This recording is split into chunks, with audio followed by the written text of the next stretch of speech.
mes futurs pères, mes pères en devenir de l'ambassade des vainqueurs ce matin et à tous les hommes qui nous rendent visite. Que Dieu vous bénisse. Amen. S'il y a une chose qu'un père mérite, c'est l'honneur. La Bible l'appelle porteur de semences. Ma prière à moi, c'est que vous soyez père de multitudes. Multitude d'enfants, mais également multitude de projets, multitude de réalisations, multitude d'exploits durant votre temps terrestre. Que l'Éternel vous bénisse, qu'il vous rende fécond en inspiration, en idées, en solutions, en sagesse. Un père ne s'arrête pas. Là où les enfants tombent, au contraire, il les aide à traverser. Donc ma prière, c'est que chaque père ce matin arrive à traverser cette saison. La saison peut-être un peu difficile. Dieu te donnera la solution. La saison où l'enfant prodigue est tombé, le père est resté debout quand même. Amen. Donc que tous les pères ici ce matin restent debout au nom de Jésus de Nazareth. Que les femmes acclament les hommes ce matin. Père, c'est vrai, c'est les hommes, mais c'est aussi les femmes. Amen. Quand on parle de papa, on parle d'une dimension. Alléluia. On parle d'une dimension dans laquelle un homme peut rentrer, une femme peut rentrer. Amen. Et je vais m'appuyer sur un passage de la Bible pour vous aider. Genèse chapitre 17. Mais je veux que tu retiennes quelque chose avant de partir d'ici. Que tous les hommes retiennent ça. Que toutes les femmes aussi retiennent ça. Genèse, le chapitre 17. Genèse, c'est le livre des origines. N'est-ce pas? Vous savez qu'il y a des vieux de 50 ans qui ne sont pas des papas. C'est un grand enfant. Amen. Et il y a des jeunes de 20 ans qui sont déjà des pères. N'est-ce pas? Parce que l'âge ne rend pas quelqu'un papa. Il y a des vieux qui réfléchissent très mal. Amen. Et il y a des enfants qui réfléchissent très bien. Ma prière, c'est que ton niveau de sagesse ne soit pas semblable à la couleur de tes cheveux. Amen. Même si tes cheveux sont encore noirs, sois sage. Amen. N'attends pas d'être vieux pour qu'on parle de sagesse dans ta vie. Alléluia. Tu peux être encore jeune et avoir de la sagesse. Amen. Lorsque Abraham fut âgé de 99 ans, l'Éternel apparut à Abraham et lui dit. Vous savez, à notre époque, mon papa est à 99 ans facilement. Donc ce qu'Abraham est en train de dire, il faut vivre ça à 40 ans. Est-ce que je comprends ce que ça veut dire? Parce que 99 ans, ça ne va pas arriver. Je parle à quelqu'un. Amen. Il faut connaître les réalités de ta génération.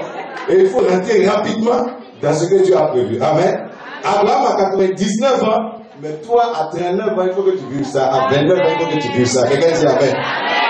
Vas-y. Je suis le Dieu Tout-Puissant. Marche devant ma face et sois intègre.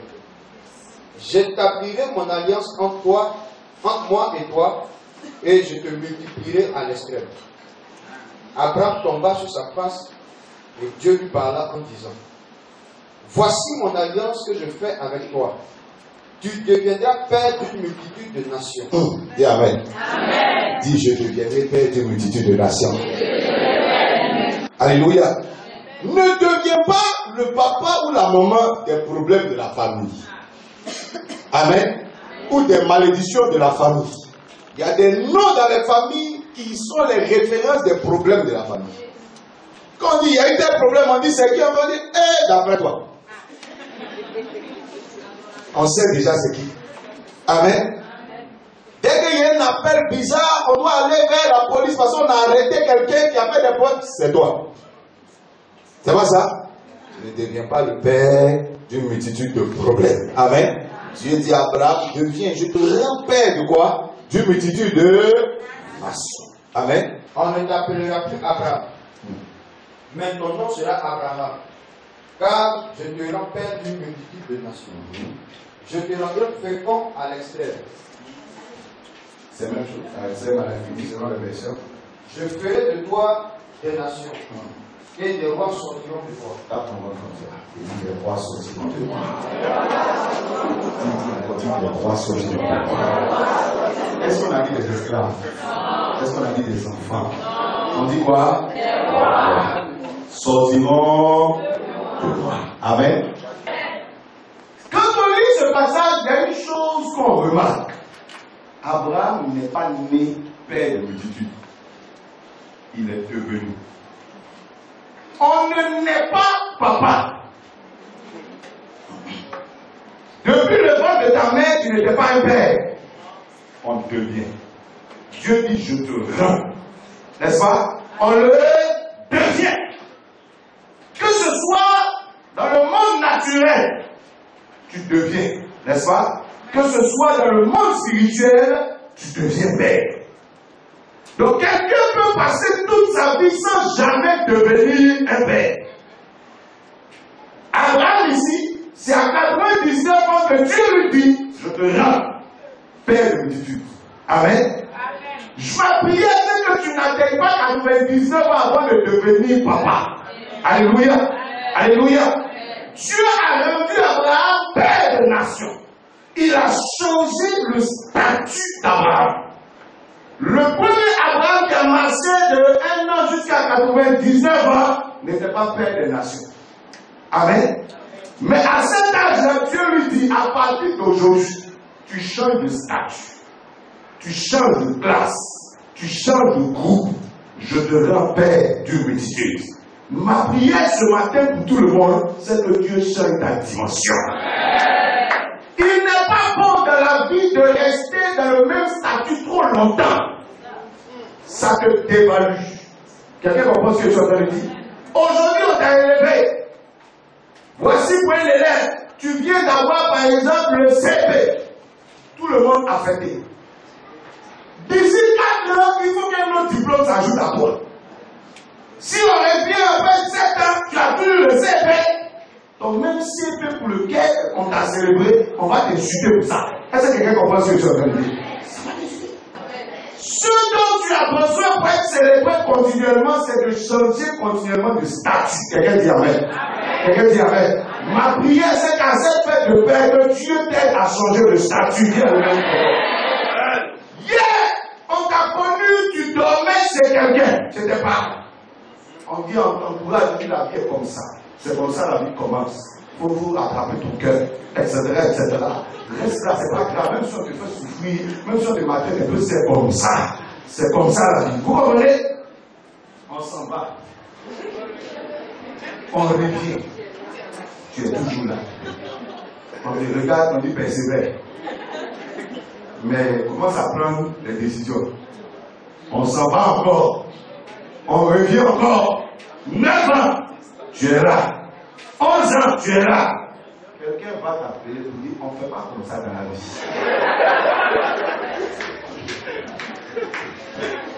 Est-ce que tu comprends ce que tu es en train de dire? Même quand tu vas dire, on me maltraite, on va dire, c'est toi-même. Faut qu'il est là. Tu dis, mais c'est pas le travail, on dit, ça fait rien. Va te débrouiller. Je parle à quelqu'un, dis à quelqu'un, il faut que ton statut change. Si tu es à côté d'un homme, attends, fais comme tu veux le pousser vers l'avant, dis, avance, avance, avance, avance, avance. J'ai connu un homme de Dieu. Quand il commençait, la première fois, il m'invitait, on était dans une école. Il faisait le culte dans une salle de classe. Il a dit, mon frère, tout le monde est passé par là. J'ai prêché dans la salle de classe. J'ai prophétisé. 2 ans après, il me dit, ils sont encore en classe. Ce jour-là, j'ai prêché. Et en prêchant, j'ai dit, déménagement. Et moi, je ne veux même plus que les gens parlent. La 4e année, il me dit, j'ai dit, tu peux où? Il dit à l'école, il dit, moi, je suis professeur. Je suis plus professeur. Et si je fais comme d'appel, je ne serai plus à l'école. Il dit, mon frère, tu vas être à l'école combien de temps? Dans tout métier, dans toute vie, il faut avancer. Amen. Je parle à quelqu'un. Il faut que tu avances et tu proclames l'avancement dans ta vie. Dans le nom de Jésus de Nazareth. Avance sur tous les plans. Celui que tu as appelé avait 75 ans. Il s'appelait Abraham. Il était quelque part. N'est-ce pas? Mais celui à qui Dieu parle n'est plus dans le même endroit. N'est-ce pas? Sa vie a totalement changé. Hier, quand Dieu se réveillait à lui à 75 ans, il était encore chez son père. dans le pays de ses pères, tout ça. Mais celui à qui Dieu est en train de dire aujourd'hui, je te rends père, n'est plus là-bas. Amen. Pourquoi tu es devenu si dur? Ah, parce qu'on ne devient pas papa ou maman par hasard. Amen. Tu commences à respecter les pères qui méritent ce nom. Tu commences à les respecter. D'où est-ce qu'est venu ce titre d'Abraham? Chrétien, c'est ce que je veux dire. Amen. Tu as commencé à dire à Abraham, quitte ton pays, ta patrie, ta maison de ton père. Tu ne deviendras jamais un père ou une mère digne de ce nom si tu n'es pas capable de sortir de ce que les gens ont désiré pour rentrer dans ce que Dieu désire pour ta vie. Tu subis la vie de d'autres aujourd'hui. Dieu dit à Abraham, tu es dans le pays de tes pères. Ce que tes pères ont voulu, c'est ce que tu es en train de vivre. Dans le pays de tes cousins, le pays de tes tantes. En d'autres termes, tu vis ce que les gens ont voulu que tu vives. S'ils ont voulu que tu ne réussisses pas, tu ne réussis pas. S'ils ont voulu que tu n'en vends pas, tu ne vends pas. S'ils ont voulu que tu ne te maries pas, tu ne te maries pas. Tu vois que tu subis. Dieu dit à Abraham, c'est bon maintenant. Quitte ce pays que tes pères ont fait pour toi. Cette vie que les gens désiraient pour toi. Et rentre dans ce que Dieu désire pour toi. Un enfant est dans ce que ses parents veulent. Quand il grandit, il quitte. La Bible dit dans le livre de la Genèse déjà, l'homme quittera son père et sa mère pour aller s'attacher à la femme de son choix. N'est-ce pas? Ou si c'est une femme, à l'homme de son choix. Quand tu es tout petit, ta maman dessine ton mari dans sa tête. Elle te voit en train de marier quelqu'un. Ton papa, même peut-être, lui, il est trop villageois. Donc il y a un de ses amis au village. C'est vers lui qui te dirige comme ça. Chaque vacances, il t'envoie chez lui. Il t'envoie chez l'homme. Parce que dans sa tête, tu peux voir quelque chose. Et vers l'âge adulte, tu commences à te diriger dans une autre direction. La guerre commence à toi et tes parents. Parce que tu es en train de quitter progressivement leur choix. Amen. Amen. Dieu dit à Abraham, aussi longtemps que tu es quelqu'un qui vit selon ce que les gens veulent, tu es un enfant. C'est un enfant qui respecte le choix des gens. Qui vit la vie qu'on veut. Ça veut dire que tu es enfant, que quelqu'un peut s'arrêter à cause qu'il décide de ce qui va t'arriver. Si je veux que mon enfant mange du riz au gras, ce soir, il va manger du riz au gras. C'est son total, c'est pas son total, c'est son problème. C'est pas ça? Aussi longtemps que tu es enfant, tu vis la vie des gens. Quand tu entends quelqu'un qui parle, non, ils ont rendu ma vie comme ça, les gens m'ont fait comme ça, et les parents m'ont fait comme ça, tu es un enfant. C'est un enfant qui fait ça. Quand tu es grand, quand les gens ont vu ta vie bizarre, tu quittes cette vie bizarre et tu commences à fabriquer la vie que tu veux. Quelqu'un dit amen. Quelqu'un dit amen. Tes parents étaient pauvres, ils étaient pas obligés d'être riches. C'est leur choix. C'est leur vie. Mais tu n'es pas obligé de terminer selon leur rythme. Quand tu es enfant, tu es obligé de marcher au rythme de tes parents. Ce qu'ils ont, ce qu'ils font, c'est ce que tu subis. Mais quand tu dis je suis devenu grand, tu sors de ce rythme. Et tu crées ton rythme. Quelqu'un dit amen. Quelqu'un dit amen. Il y a des personnes que les parents n'ont pas scolarisées. Mais quand leurs yeux se sont ouverts, dis-moi, je vais faire cours d'alphabétisation. Je vais faire cours du soir. Je vais faire cours de ceci. Et aujourd'hui, les diplômés aussi, ils travaillent. Mais ce n'était pas la volonté de ses parents. Je ne sais pas les erreurs que tes parents ont commises. Je ne sais pas les difficultés que tes parents ont eues. Mais à partir de ce jour, tu dois te décider et te lever dans ta vie à toi. Alléluia. Alléluia. Ta vie n'est pas le résultat de quelqu'un. C'est lui la porte. Non, c'est parce que les gens de mon quartier sont bizarres que je suis devenu comme ça. Tu es un enfant. Amen. Tu es un enfant qui subit la volonté des gens. Dieu dit à Abraham, quitte ce pays, la patrie, la maison de ton père. Et va dans le pays que je te montrerai. Va rentrer dans quelque chose qui te plaira et qui t'aidera à devenir ce que tu dois devenir. J'ai connu des gens, tes parents ont voulu que tu sois forcément, ils soient couturiers. On t'a mis à l'école de couture. Mais quand tu es allé un peu plus loin, tu as eu même le diplôme. Tu dis la couture c'est bien, mais ça ne m'intéresse pas. Je veux devenir décoratrice. Et tu allais t'inscrire comme quelque part, n'est-ce pas? Pour devenir décoratrice. Et aujourd'hui, tu es décoratrice couturière. Couturière dans le second plan, et tu es décoratrice. Quelqu'un comprend ce que tu as dit? Un enfant parlera toujours au nom de ses parents. Amen. Vas-y, quelqu'un qui a un père et quelqu'un qui a quoi? Une vision claire de sa vie. Amen. Quand quelqu'un n'a pas encore de vision claire de sa vie, c'est un enfant. C'est un enfant qui est là, quand il serait grand, et puis il serait grand, mais par où il va passer, il ne sait pas. Il ne sait pas où il va atterrir. Au fur et à mesure que Dieu est en train de faire grandir quelqu'un, il te donne une vision claire de la vie. Amen. Même si ça va se modifier après, mais pour l'heure, voici la vision que j'ai. Dieu a dit à Abraham, lève tes yeux, regarde bien le pays au nord, au sud, à l'est, à l'ouest, décortique-le. Quand Abraham a fini ça, Dieu dit, maintenant tu es père de multitude. Amen. Il dit, regarde bien. Un enfant ne connaît pas la vie. Il parle de la vie, il est dans la vie sans connaître la vie. C'est pas ça?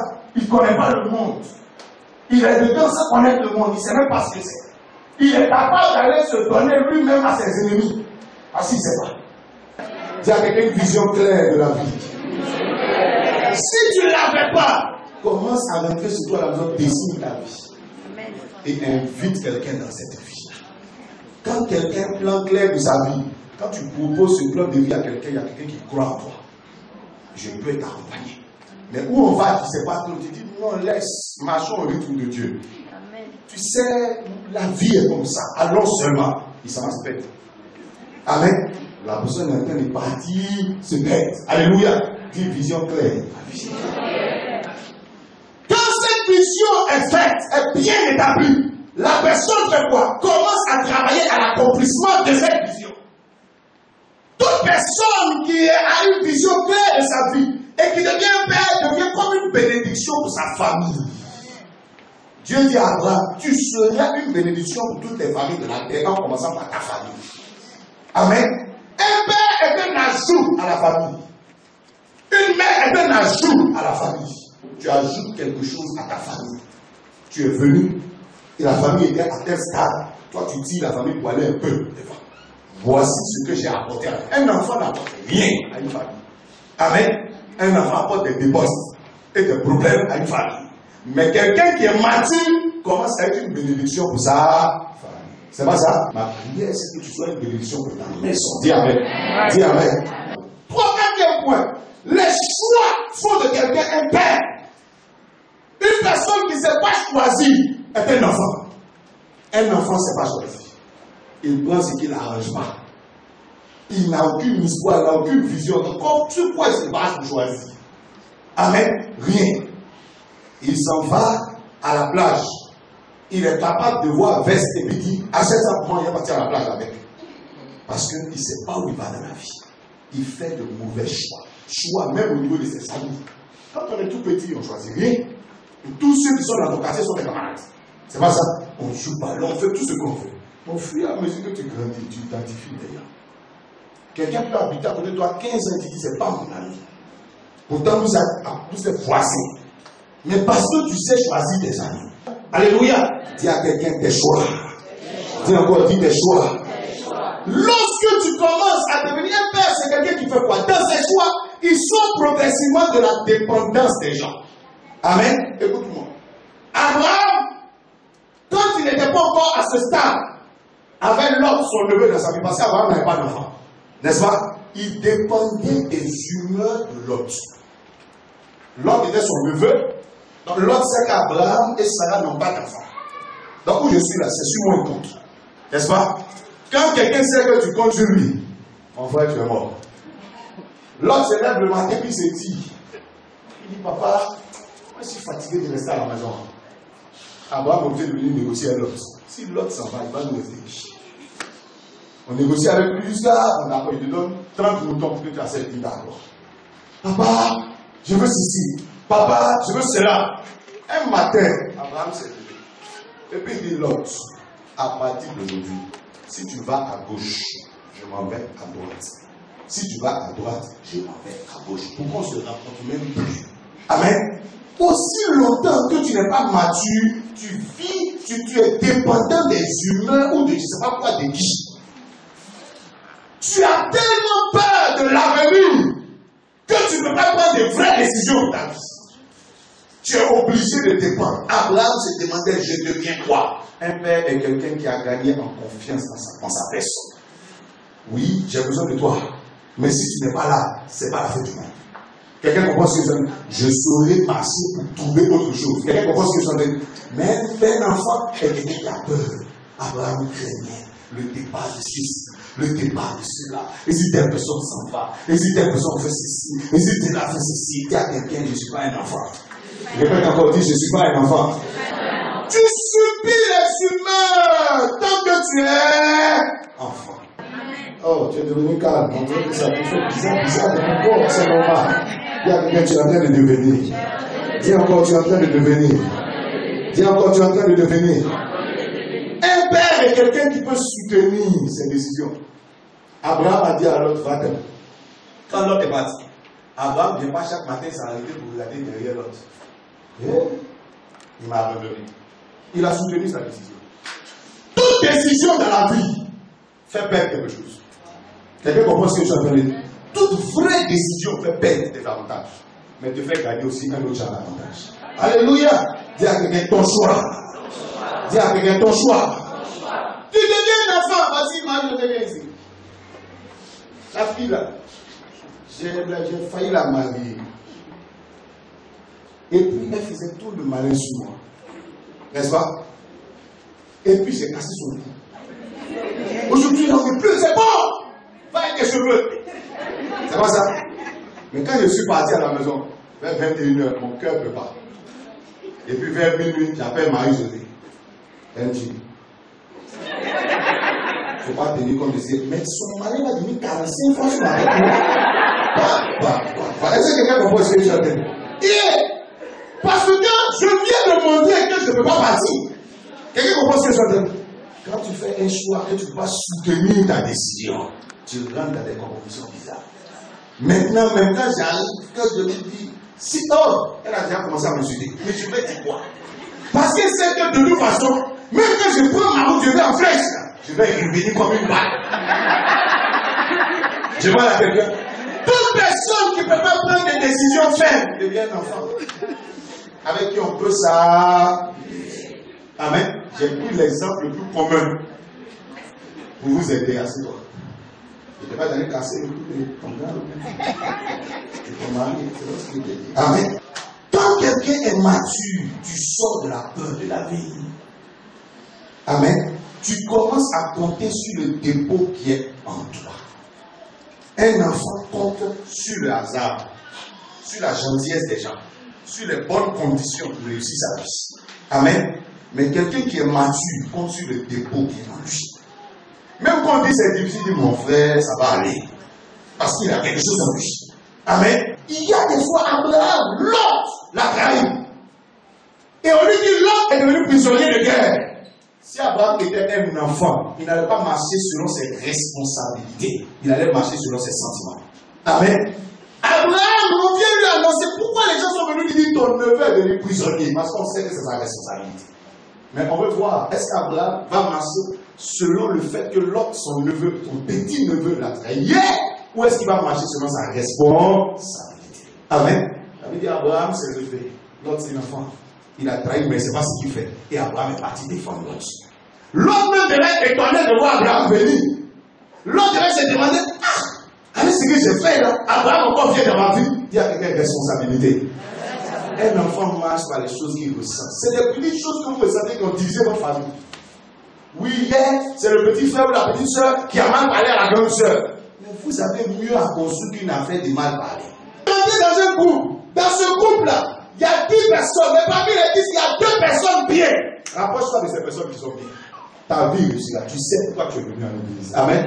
Dans notre génération, oh, quel problème il n'y a pas dans la chrétienté. Quel problème il n'y a pas. Depuis les hommes de Dieu jusqu'aux fidèles. Amen. Quel problème il n'y a pas. Oh, quelle prophétie bizarre il n'y a pas. Quel comportement bizarre il n'y a pas. Mais ce n'est pas pour ça que tu vas rater ton salut. En disant, bon, de toute façon, dans mon moment, ici, décourager la chrétienté, mais plus à l'église. Parce que même les hommes, qui te dit que ce pasteur-là, c'est lui qui est ton sauveur? Je vais l'arrêter. Qui te dit que c'est lui qui est moi à la porte? Qui te dit que ce frère ou cette soeur qui t'a mené au Seigneur est ton salut? Amen. Tu t'es donné à Jésus-Christ, parle comme Paul, je sais en qui j'ai. Amen. Si quelqu'un dévie, ramène la personne, mais ne dévie pas avec la personne. Je parle à quelqu'un, dis Amen très fort. Dis Amen très fort. Un homme d'un père est une référence. Dieu dit à Abraham, tu t'appelles Abraham, va chez toi, non la femme. Le milieu dans lequel tu te trouves commence à s'identifier à toi. Abraham rentre. Elle s'appelait Sarai. Il dit à partir d'aujourd'hui, tu t'appelles plus Sarai. Ce nom-là ne te va pas. Ce nom-là ne va pas non plus avec la vision qu'on a. Tu t'appelleras Sarah. Il modifie le comportement. Il modifie le caractère. Il modifie la mentalité de Sarah et il adapte à sa vision. Quelqu'un dit Amen. Quelqu'un dit Amen. Jésus a rencontré Pierre. C'était un pêcheur de poissons. Il dit d'ici peu de temps, tu n'appelleras plus pêcheur de poissons. Tu deviendras un pêcheur d'hommes. Et nous allons avancer. Amen.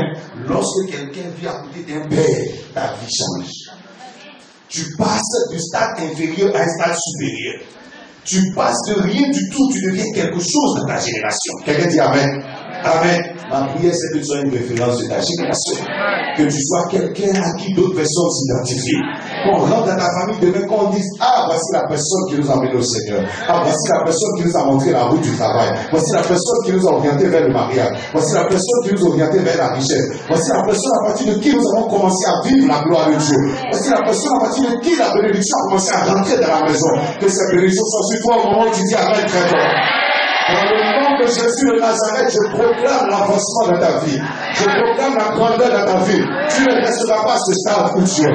Que l'Éternel fasse de toi une référence dans cette génération. Qu'il fasse de toi une lumière dans cette génération. Tu influenceras ta famille. Tu influenceras tes amis. Tu influenceras ton milieu. Tu seras pour eux une référence.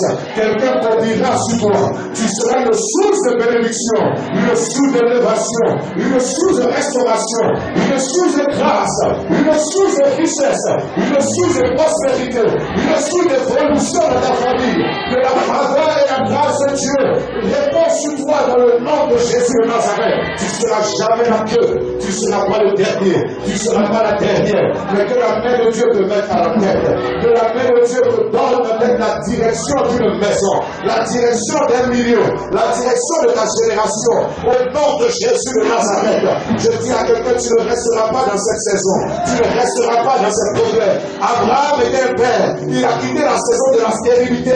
Il est rentré dans la saison de la fécondité. Je dis à quelqu'un dans le nom de Jésus, tu ne resteras pas dans cette saison difficile. Mais Dieu te donnera les capacités qu'il faut. Il te donnera la force qu'il faut. Il te donnera le courage qu'il faut. Il te donnera la détermination qu'il faut. Il accompagnera tes efforts par sa grâce. Afin que tu sortes de cette saison où tu te trouves. Bientôt ton identité sera modifiée. On t'appellera plus femme stérile. On t'appellera plus homme pauvre. On t'appellera plus femme pauvre. Mais l'Éternel changera ton identité. Un enfant ne change pas de statut. Mais un père capable de traverser une vallée et de sortir sur une montagne plus tard. Je déclare dans le nom de Jésus, la gloire de ta seconde maison sera plus grande que celle de la première. L'Éternel bâtira avec toi. L'Éternel construira avec toi. Il élèvera avec toi. Il bénira avec toi. Dans le nom de Jésus de Nazareth, un père reçoit d'autres pères. Et Abraham a reçu Dieu chez lui.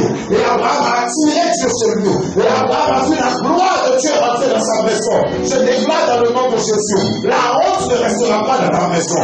La pauvreté ne restera pas dans ta maison. L'humiliation ne restera pas dans ta maison. La stérilité ne restera pas dans ta maison. L'échec ne restera pas dans ta maison. Tu attireras la gloire vers toi. Tu attireras la victoire vers toi. Tu attireras la prospérité vers toi. Tu attireras la bénédiction vers toi.